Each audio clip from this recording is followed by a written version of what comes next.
Hello and welcome to another Offseason Outlook episode of the Father and Son Pastime Podcast. I'm Buster Posey.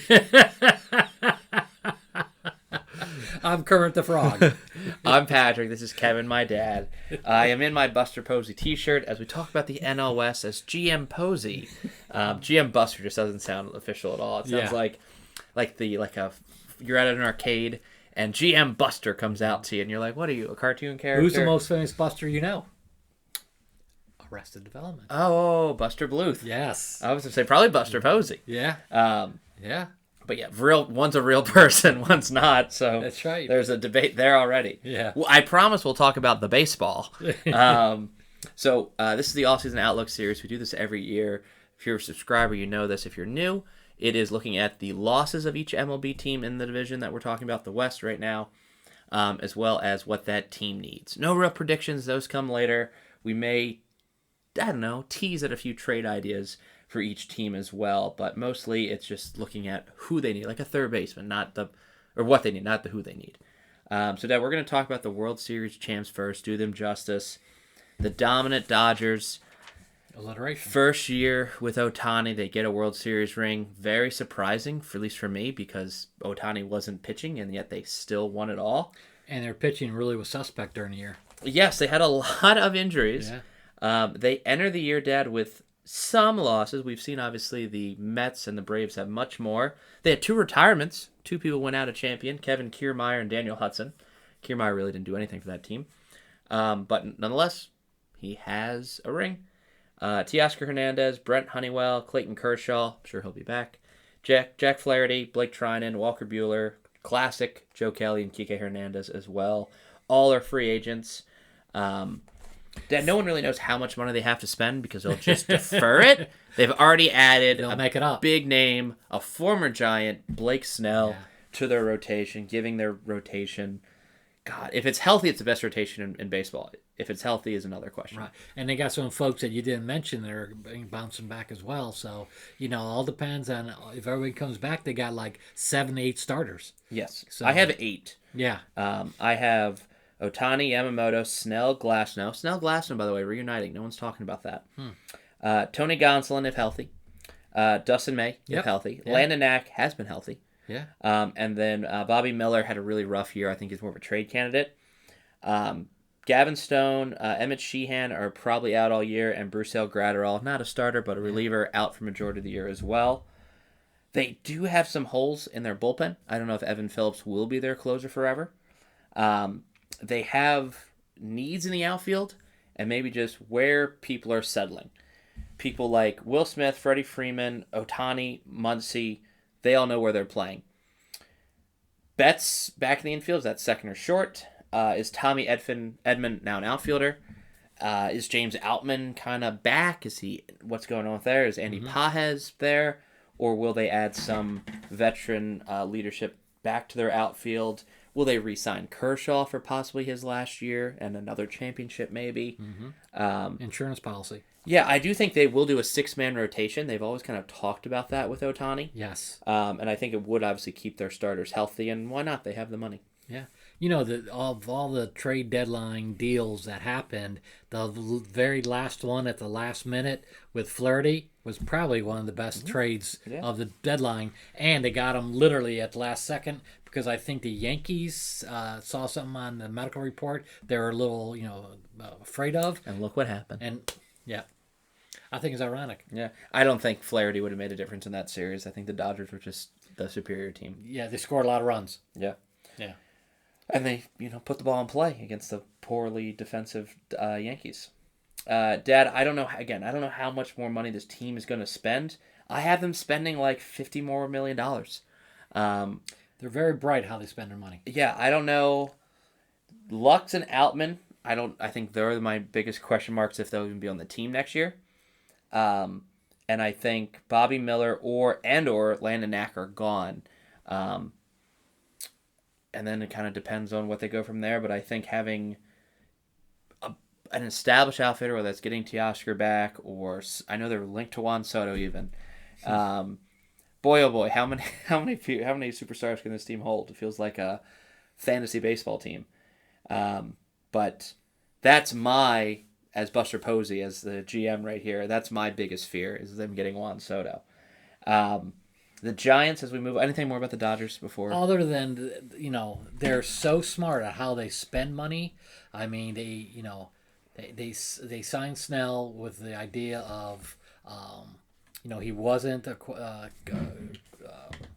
he didn't have anything linked to him that for compensation, all that stuff. They gave Ohtani the deal last year to back end all that money, so they wouldn't have so much on the books. So they are very smart. Their GM knows how to play the financial game, and they're going to be taxed, but not nearly as much as they could have if they play the game right. So, I don't think they care if they get taxed. It's funny either. Money at this point. Yeah. Yeah. That team's only going to increase in value, Oh, yeah. Speaking of the team that's not as worth as much money as the Dodgers, the San Francisco Giants, new GM, Buster Posey. Great move. I already lost Blake Snell to the rival Dodgers. I've also lost Michael Conforto, Mark Canha, Kirk Casale, and Tyro Estrada. Besides Snell, not many losses. I'm very happy that Matt Chapman got extended. I think Heliot Ramos is going to be an outfielder for years to come. Hopefully a year of Jung-Ho Lee pays off. Patrick Bailey has proven himself behind home plate. And obviously we got Logan Webb. Besides that, I'm worried for my, San Francisco Giants.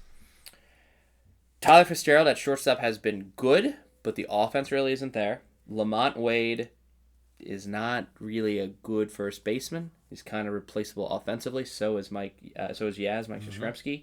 They have holes at second and DH. They're hoping for Jordan Hicks, the reliever turned starter, to stay a starter. They're hoping for Robbie Ray to return to Cy Young form. And they're hoping that Hayden Birdsong and Harrison kind of become decent back-end starters.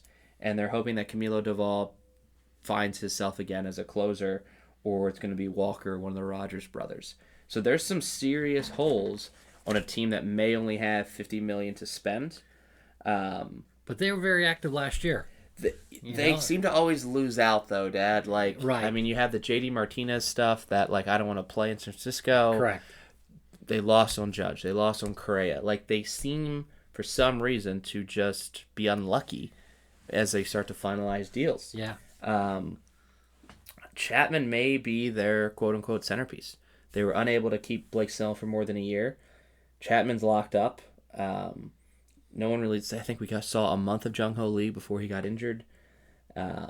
So there isn't necessarily a Buster Posey. There isn't necessarily a Pablo Sandoval.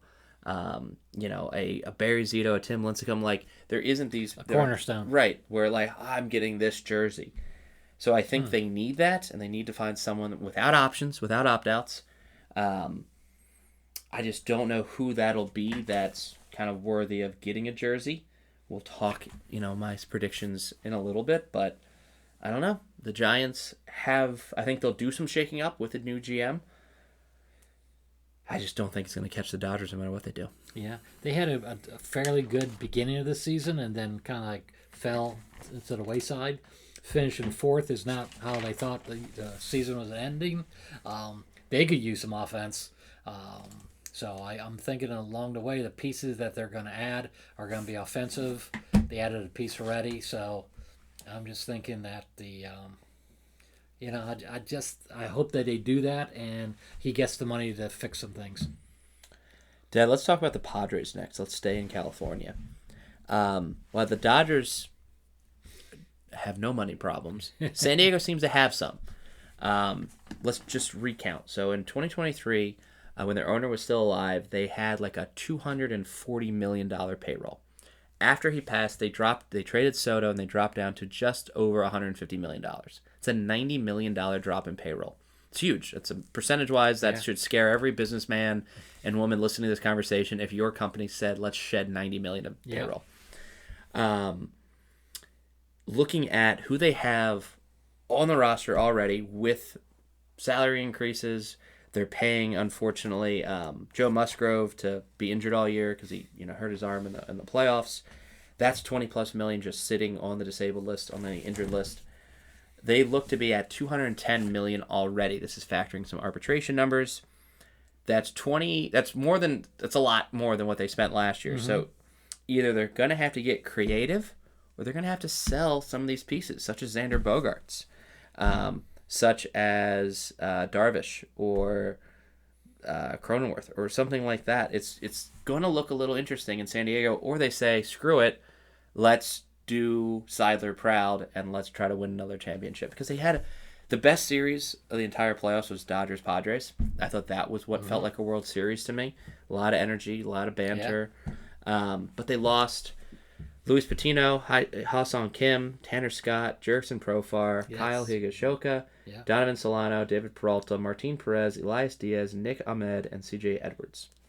So they lost a lot. They need to replace Musgrove as a starter. I think they need some help in the bullpen. Losing Profar was a big loss. I think they need to re-sign Profar openly. I think that would be good, and figure out a good year and figure out kind of what to do with the team of shortstops. So does Merrill move into a shortstop? Does he stay as center? Does Xander because they moved him at second at some point? Does Xander be a shortstop? Cronenworth become a second baseman again? Find a first baseman. Yeah. Cronenworth stay at first. Find a second baseman. Bring Tatis into shortstop. Find a right fielder.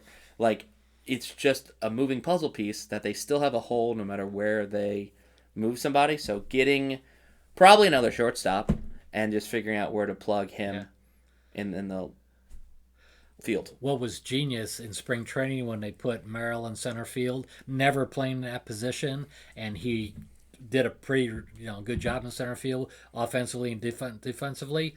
That was a stroke of genius for the Padres. That was the key to their success, is having another bat in the lineup, especially a left-handed bat. Yeah. So that was big. If they find out they have money, I think, again, the Cease trade was great. Darvish is still a decent pitcher. Michael King has been pretty good. But then it's Matt Waldron and Vasquez. That I don't know if that's a good 4 or 5. I mean, that's all they can afford. Yeah, but there's plenty of pitchers out there that are 4 or 5. I know, but then they have to spend money, Dad. Yeah. They have so much money in Tatis, Machado, Xander, like I said, Darvish, Cease, and Joe Musgrove. So a lot of stars. Yeah, Luis Ariz is making a good chunk of change too. Yeah. Jake Cronenworth still has some arbitration, I think, last year. I think you're 100% correct, but at the same time, that GM likes to wheel and deal, so we'll see what happens. The most fun rumor I've heard is trade Xander back to Boston and have Xander play second in Boston, and it's just the whole reason that, I don't think that'll happen. Yeah, but it's just funny. Yeah, I think Red Sox will eat payroll. That's everyone's saying this year. It's what do we? No, we're not. We want talent. We want to compete. We don't want to just eat your payroll. Yeah. Today we have 2 teams left: Colorado Rockies, everyone's favorite team, or the Arizona Diamondbacks. Who do you want to do first? Let's go D-backs. Okay. Arizona, I think, again, is facing sort of a salary crunch. They lose Christian Walker, Josh Bell, Paul Sewald, Jock Peterson, Randall Grichuk, and Miguel Castro. Nice little reliever there. They probably only have $20 million to spend. However, they are on record of wanting to trade Jordan Montgomery. They're going to eat contract. They're going to eat salary on that. It did not work out. Jordan Montgomery didn't like it there. He hates his agent. He fired his agent. Good lefty. Maybe a team again. Hilariously, the Red Sox are linked to Jordan Montgomery. If they can shed some of that payroll, then they have more to spend. Losing Christian Walker, who's been pretty much a centerpiece in their lineup, is the main issue. Yeah. I don't see an internal option. Ketel Marte is a second baseman. He's, again, MVP votes this year. Eugenio Suarez may be able to make the transition from third to first, but I think it'll be his last year there at third base. The outfielders, Lourdes Gurriel. So sorry. He could play first, like his brother Yuli. I think he's better in the outfield. Same with Thomas. Same with Carroll. I think it's an outside person coming in to play first base for Arizona. Walker will be the big loss. Talking about consistency, not only a Gold Glove first baseman, but kind of like a steady 30, 90 RBIs kind of player. Every year you can count on that. That would be a big loss. Mm-hmm. So some team, when they gobble him up, that's going to be a great addition. I think if they want to supplement the DH a little bit, or some outfielder, like I said, Gurriel and Carroll are probably the corners Is it McCarthy or Alec Thomas in center and slash DH? That could be a little better. I think trading Jordan Montgomery could maybe get that bat, maybe. And he signed really late. He did. Yeah. Seemed the pitchers that signed really late didn't do well. That's correct. Yeah. So they need spring training. Yeah. But if they lose Jordan Montgomery, they don't need to replace him in the rotation. They would have Zach Gallen, Brandon Pfaadt, Eduardo Rodriguez, Merrill Kelly, and Ryan Nelson. For the Diamondbacks, that's a pretty decent rotation, and I think that's something healthy they could roll out on opening day. They're one injury away from being fourth place, probably. But again, this division, to me, between the Diamondbacks, Padres, and Giants, who wins second place is who wins the offseason. Rockies will be fifth, Dodgers will be first, then it's a battle. I was going to say the same thing. Mm-hmm. Because the Diamondbacks only finished a game out, so it's not much to get back in the hunt of the playoffs and all that. But do they have the money to improve that team to make up some of the things that happened? I think they need offense, and they probably need a better bullpen. So Seawald going doesn't help things. The most talented team of those three is the Padres, as is. The team with the most money to spend, in theory, is the Giants. But attracting players from San Francisco seems to be a little challenging. Yeah. Arizona is that wild card, which is funny. They were a game out of the playoffs. They were a game in last year. If you remember, they only beat the Cubs by one game. So they're kind of performing as expected. They're never going to be that 90-win team. Yeah. But hey, let's strive in the 80s and see where we land. They won 89 last year. Yeah, but 90 would have made it in the playoffs. I know. Yeah. And you they're always going to be in the 80s. Right. The games he blew and all that stuff, he comes back to haunt you. Yeah. Dad, let's talk about the Colorado Rockies. Fun fact about the Angels. Do you know they're the only team in Major League Baseball that's never had a 100-loss season? Really? Despite how bad they are. They've had multiple 99 losses, but they've never lost 100 games. The Angels. Angels. Every other team in Major League Baseball has had a 100-loss season. Interesting. I didn't know that. Yeah. Talk about, in the 162 game, blah, blah, blah. Not when talking it was about, 99 last year. Yep. But but not 100. They've had multiple 99s. Interesting. Yeah. And then we go to Rockies, who have made 100 losses a consistent thing. This is their theme in Colorado. It's let's get a blue moon and shut the hell up. Dad, I wrote their needs are a lot, even though on paper they didn't lose that much. Charlie Blackmon retired. Brendan Rodgers was a crazy dumb cut, as was Cal Quantrill. And Daniel Bard, who I think will probably also retire. They didn't need to cut Rodgers. They didn't need to cut Quantrill. So why did you think they cut Rodgers? Because they're cheap. Okay. It's a money thing. So they signed Kyle Farmer, which had to be, I can look at the money differential, but it had to be close to what Rodgers was owed. They have a rookie named Akel Amador that they think's going to be a second baseman stud anyway, so they were going to replace Rodgers. Okay. But I would have signed Rodgers and traded him rather than cut him. And then I think they cut Quantrill because they think Senzatella and Marquez will come back healthy. But this is their rotation. This is what the Rocky fans are hoping for. In a healthy world, Anthony Senzatella, German Marquez, Austin Gomber, Kyle Freeland, and I think it's Kyle Feltner. I'm not even positive on what Feltner's first name is. That's how unsure I am of their rotation. Victor Vodnik, Bird, Lawrence, Tyler Kinley is some of their bullpen names. Nobody knows these people in America. Yeah. Chris Bryant's going to play 39 games for you. He's going to make just a little bit more appearances than Anthony Rendon. Ryan McMahon, you're going to have the great trade offers and you'll still keep them. Brenton Doyle and Ezekiel Tovar will be all-star contenders, but you'll keep them too. I don't get this team. I never do. I never understood the Chris Bryant signing. So I'm just... Did I do something dumb this year? I just want to see if I did something dumb. I have one of the top 50 free agents going to Colorado. I'm curious what I said. Because normally I say no Colorado, no Oakland, and all the teams will get somebody else. But and no White Sox. This year. Yeah. This year, usually I would say, the White Sox used to have money. The White Sox used to sign people. They used to have fans. It's all true. But I'm just curious, who did I say for the Rockies before we get in this prediction? It had to be someone in the lower back end. It was someone in the lower back end. You'll see. But there is a clear right field hole with Charlie Blackmon / DH hole that either Chris Bryant plays first, plays right field. Toglia could play first base or DH, but I think they'll end up getting a right fielder. I don't think Chris Bryant wants to play baseball anymore. Yeah, him and Rendon should get the I don't give a shit club. Oh, hell. There'll be other people in that club. Yeah, if you don't want to play, just retire. You're going to get the money regardless. But not if he retires. If he retires, he gives up the I money. thought they're guaranteed the money. Through injury, but if you retire, you cut it. Yeah, Got it. That's Okay. the whole Steven Strasburg issue was the whole Okay. Chris Davis issue. Okay. Chris Davis retired and gave that money back to Baltimore that he was still Okay. owed for a couple years. Okay. So, but yeah, as long as you don't retire, You get the money. you can Interesting. soak in a bath saying your arm hurts. Yeah, welcome to players unions, Yeah. guys. That is it for our off-season outlook series. We probably have 2 hours of content in there. We're a little tired. We're gonna take a little break before we do our very fun top 50 free agent predictions. It is so fun. We celebrate when we have something in common. We are shocked when someone says the Colorado Rockies for Chris Bryant, like it happened a couple years ago. Yeah. Please watch that. It is our favorite episode of the year. And again, if you haven't, please follow us. Subscribe to the channel. We are at Pastime Podcast _ on YouTube and Twitter, and the Father and Son Pastime Podcast on YouTube and Facebook.